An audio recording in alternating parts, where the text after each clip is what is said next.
Hi, my name is Ryan Lane, and welcome to my review channel. So for today's movie, I will be reviewing Are You There, God? It's Me, Margaret, directed by Kelly Fremont Craig and starring Rachel McAdams, Abby Ryder-Fortson, Benny Safdie, and Kathy Bates. Anyway, this film tells the story of Margaret Simon, played by Abby Fortson. Anyway, Margaret is a preteen living with her parents Barbara and Herb, played by Rachel McAdams and Benny Safdie, and her grandmother Sylvia, played by Kathy Bates, in New York. One day, upon getting home from summer camp, the big bombshell is dropped. She and her parents will be moving out to New Jersey. And so upon going to New Jersey, she is thrust upon a whole bunch of new experiences, ranging from a new school to new friends, and with these new experiences comes some, new experiences with puberty, and in some cases, the lack thereof. Margaret has to deal with peer pressure, and the agony of growing up, and the changes that are happening to her body, and that she might be on a different timetable in terms of, development than some of her peers. And plus, she's also dealing with boy crushes and with the agony of figuring out what religion she wants to be, if at all. So the screenplay does a great job of capturing the ups and downs of puberty as it's experienced by the female sex. Everything from the sheer goofiness of trying to get a bigger bust to the downright existential horror of getting a first period is captured in excruciating, yet never exploitative or gratuitous detail. The screenplay also does a good job of portraying religion, or more specifically, the intergenerational conflict it can inflict upon children, especially when anti-Semitism gets involved. Plus, every character is given funny material to work with, ranging from the main cast, even the secondary characters themselves. Like at one point, a bunch of characters are at a dinner, and, a character leaves their plate behind to go to the bathroom, and another character just reaches across the table and steals the steak with their fork.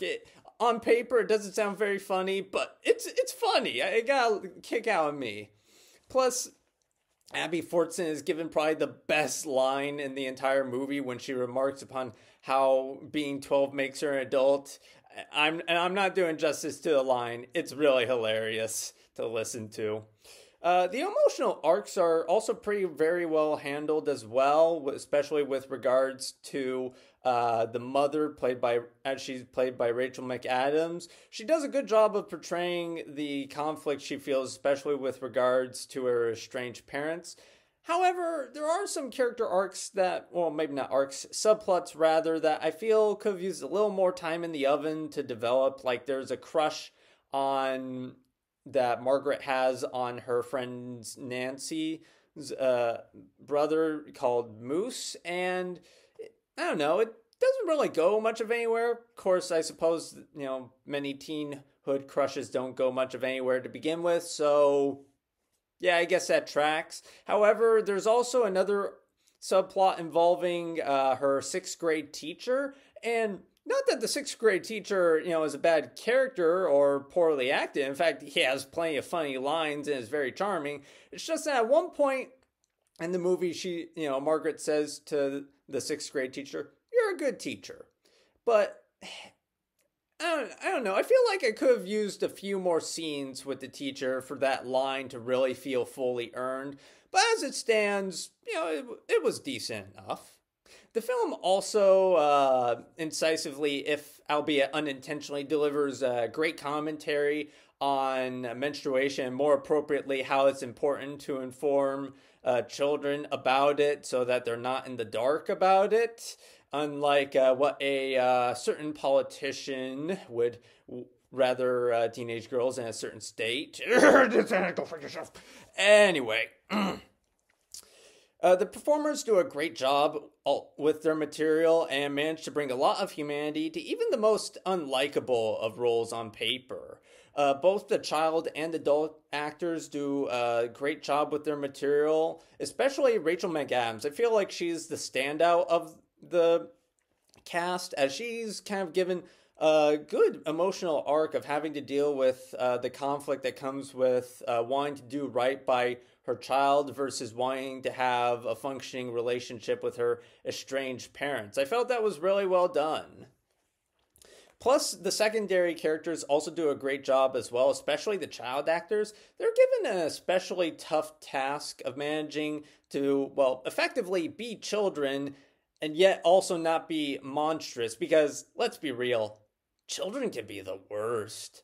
And to be fair, the film does display that in solidly, but it never demonizes the children because, well, at the end of the day, they're children. I mean, they're learning, they've got hormones pumping through their bodies and they're desperately trying to figure things out, especially in 1970, back when, kids were unknowledgeable about, the human body out of, well, the fact that, they didn't know as much as we do now, not because of lawfully mandated ignorance.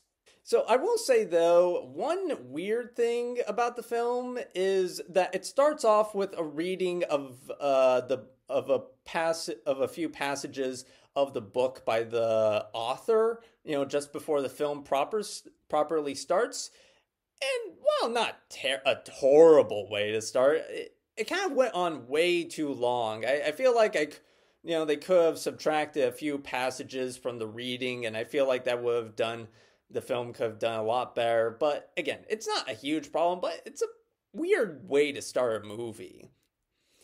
And so, anyway, thanks to a charming cast and an insightful script, I will be giving Are You There, God? It's Me, Margaret, 3.5 out of 5 stars. Anyway, thank you for watching. Have a good rest of your day. If you like this review and would like to see more like it, be sure to like and subscribe and leave a comment down below. And for today's comment section prompt of the day, what is your favorite coming of age story and why?